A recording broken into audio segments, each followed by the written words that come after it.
Hello friends, मेरा नाम है धीरेन्द्र शुक्ला और स्वागत करता हूं आप सभी का हेलो धीरेन्द्र चैनल में। आज का हमारा टॉपिक है ट्रांसलेटर्स। तो ज्यादा देर ना करते हुए चलिए शुरू करते हैं।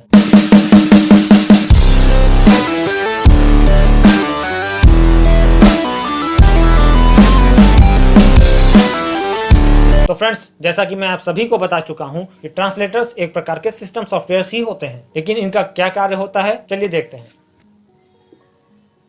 ट्रांसलेटर्स को मुख्य 3 भागों में बांटा गया है। पहला असेंबलर, दूसरा कंपाइलर, तीसरा इंटरप्रेटर। पहला असेंबलर क्या होता है? हमारे कंप्यूटर पर वर्क करने के लिए बहुत सारी प्रोग्रामिंग लैंग्वेजेस का निर्माण किया जाता है। प्रोग्रामिंग लैंग्वेजेस क्या होती हैं? प्रोग्रामिंग लैंग्वेजेस भी एक प्रकार के एप्लीकेशन सॉफ्टवेयर ही होते हैं, लेकिन ये ऐसे एप्लीकेशन सॉफ्टवेयर होते हैं जिन पर कोडिंग करके नए और डिफरेंट एप्लीकेशन सॉफ्टवेयर का निर्माण किया जाता है। और सभी प्रोग्रामिंग लैंग्वेजेस में एक फीचर यानी कि एक सुविधा दी जाती है जो यूजर कोड लिख रहा है या टाइप कर रहा है उस कोड की चेकिंग करने की, क्योंकि जब भी यूजर क्या है, कोई पर्सन ही होगा। अब किसी भी पर्सन के द्वारा लिखा गया कोड 100% सही तो हो नहीं सकता, उसमें कहीं ना कहीं कोई मिस्टेक जरूर हो सकती है।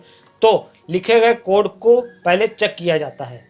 हर प्रोग्रामिंग लैंग्वेजेस में एक ऐसी सुविधा दी जाती है जो कि कोड को चेक करने का काम करती है। लिखे गए कोड को चेक करने का जो भी काम करता है वो हमारे ट्रांसलेटर होते हैं। ट्रांसलेटर्स, जैसा कि वर्ड बता रहा है, ट्रांसलेटर, ट्रांसलेट करने वाला। एक ट्रांसलेटर के 2 मुख्य काम होते हैं। पहला, कोड की चेकिंग करना कि वो सही है या कोई इसमें गड़बड़ तो नहीं है। दूसरा, अगर कोड पूरी तरीके से सही हो चुका है तो उसे मशीन लैंग्वेज में कन्वर्ट करना, यानी कि हमारी भाषा के निर्देश को मशीन लैंग्वेज में कन्वर्ट करना और वापस आउटपुट के समय मशीन लैंग्वेज से वापस हमारी भाषा में निर्देश को कन्वर्ट करना। तो जब कंप्यूटर का विकास हो रहा था उस समय एक प्रोग्रामिंग लैंग्वेज का निर्माण किया गया था जिसका नाम था असेंबली लैंग्वेज, और उस असेंबली लैंग्वेज में चेकिंग के लिए एक फीचर का प्रयोग किया गया जिसका नाम था असेंबलर। तो असेंबलर एक ट्रांसलेटर था जो कि असेंबली लैंग्वेज में ट्रांसलेशन करने का कार्य करता था। असेंबली लैंग्वेज में लिखे गए कोड को चेक करता था। कोड के सही होने पर ये उस फाइल या फिर उस कोड को ट्रांसलेट कर देता था। धीरे धीरे समय के साथ साथ टेक्नोलॉजी का विकास होता गया और आज की डेट में बहुत ज्यादा एडवांस प्रोग्रामिंग लैंग्वेजेस आ चुकी हैं और उन प्रोग्रामिंग लैंग्वेजेस में असेंबलर और असेंबली भाषा का प्रयोग धीरे धीरे बंद हो गया। अब जो प्रोग्रामिंग लैंग्वेजेस आती हैं उनमें कंपाइलर और इंटरप्रेटर सबसे अधिक वर्क करते हैं। आज की डेट में कंपाइलर और इंटरप्रेटर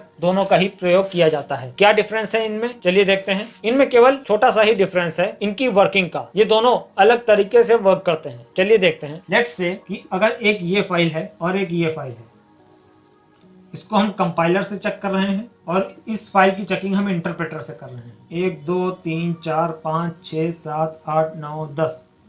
1 2 3 4 5 6 7 8 9 10। लेट्स से कंपाइलर जब इस फाइल को चेक करता है तो पहली कोडिंग की लाइन में कोई गड़बड़ नहीं मिलती उसे, सही है। दूसरी लाइन में एक गड़बड़ है, तीसरी लाइन सही है, चौथी लाइन सही है, यहाँ पर एक गड़बड़ है, यहाँ पर कोई एरर है, ये वाली लाइन सही है, यहाँ पर भी गड़बड़ है, ये सही है, यहाँ पर एक एरर है। तो सारी लाइनों को एक साथ यानी पूरी की पूरी फाइल को एक साथ चेक कर लेता है कंपाइलर और लास्ट में स्क्रीन पर सभी एरर्स को एक साथ डिस्प्ले करता है कि लाइन नंबर 2 5 6 8 और 10 2 5 6 8 और 10 लाइन नंबर्स पर एरर्स हैं, आप इनको सही करें। जबकि हमारा जो इंटरप्रेटर होता है उसकी चेकिंग का तरीका कुछ अलग होता है। जैसे इसने पहली लाइन चेक की, सही है, दूसरी लाइन चेक की, सही है, यहाँ पर एक एरर मिल गई तो यहीं पे रुक जाता है और एरर को डिस्प्ले कर देता है कि लाइन नंबर 3 पर एक एरर है, आप इसे पहले सही करें। तो डिफरेंस आपको अच्छे से समझ में आ गया होगा कि हमारा जो कंपाइलर होता है वो पूरी फाइल को यानी सभी लाइंस को एक साथ चेक कर लेता है और जितनी भी एरर्स होती हैं उन सभी को एक साथ डिस्प्ले कर देता है। जबकि हमारा interpreter line by line checking करता है और जहां पर इसे एरर मिलती है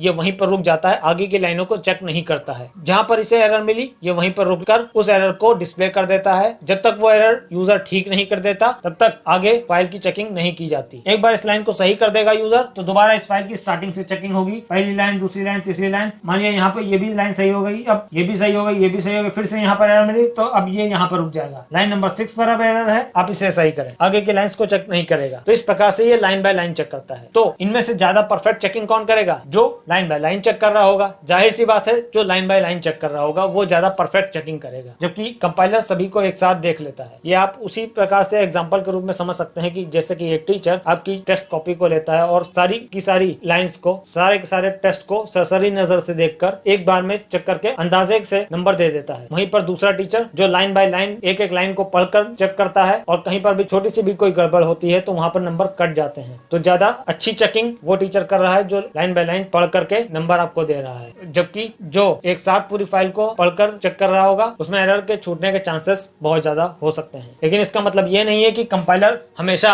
एरर कोई ना कोई छोड़ ही देता है। अपनी अपनी जगह दोनों ही सही है, लेकिन मेरा कहने का मतलब बस इतना है कि कंपाइलर में एरर छूटने के या एरर के रह जाने के चांसेस ज्यादा होते हैं इन कंपैरिजन टू इंटरप्रेटर। लेकिन वहीं कंपाइलर का एक फायदा भी है कि कंपाइलर फास्ट काम करेगा जबकि इंटरप्रेटर उसके कंपैरिजन में स्लो काम करेगा। तो आई होप आपको ट्रांसलेटर्स अच्छे से समझ में आ गए होंगे। अगर आपको ये टॉपिक अभी भी आपको समझ में नहीं आया है तो आप कमेंट सेक्शन में कमेंट करके जरूर बताएं। मैं पूरी कोशिश करूंगा आपको दोबारा समझाने की, और हो सकेगा तो मैं दोबारा इस टॉपिक पर वीडियो बनाने की पूरी कोशिश करूंगा। तो बने रहें हमारे चैनल के साथ। चैनल पर नए हो तो चैनल को जरूर सब्सक्राइब करें। Thank you.